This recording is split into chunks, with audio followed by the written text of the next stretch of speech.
Yeah, so I had double hip surgery. One was right before the Rose Bowl, one was January.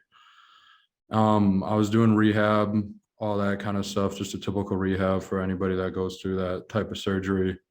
And I feel like I was making really good progress. I knew I was going to be out for spring ball, but I was still anticipating getting a good progression throughout. But because of COVID, we got sent home, and I got sent home right in like the peak of my rehab when I was really supposed to make that transition of, getting off of crutches and beginning like my running progressions and fieldwork progression. So that was a pretty big adversity hit that I had to go through. But luckily enough, I was still in contact with all our trainers and everything. Had a weight room at home and a lot of the stuff to be able to rehab through. So it was definitely a journey to be able to get through for the season. But I feel like with all the help that was around me, they put me in a good position to be able to succeed. Colton?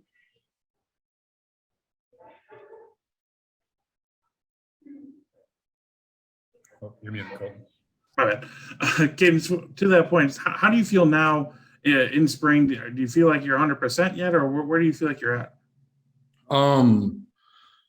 With the knee injury and then on top of the hips, I definitely feel like with the time that I had to fully recover, I feel like I'm at 100% right now. No doubt that, I'm progressing and everything like that.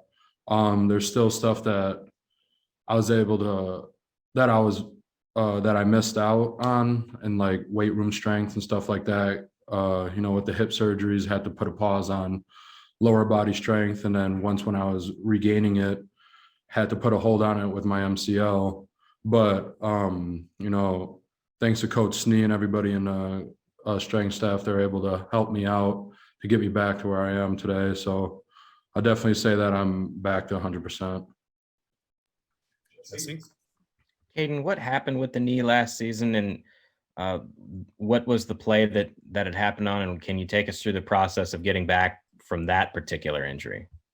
Yeah, so the play, I believe it was play 7 during Indiana first quarter, obviously. I had a back block, so I was going back on one of the D tackles, and right when I fit them, I was driving them, and one of their corners from my right, their left corner, tried to come in and go for a cut tackle, but he got knocked off balance, and his knee came, or his shoulder pad came straight into my knee.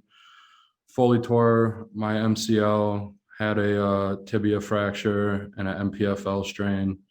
But it was kind of interesting. The same thing happened to me my junior year in high school, almost the same thing, and same exact injury, MCL tear, Foley, all that kind of stuff. But because this was the second time around and it tore in the exact same place, it actually healed faster. So I was only out for 3 weeks rehabbing, which is surprising for that type of injury. I was on crutches for like a couple days, but the rehab for that was actually a lot faster than expected. And so just after that, after the season, I went home. I was cleared to be able to fully lift and everything, and I just took advantage of that.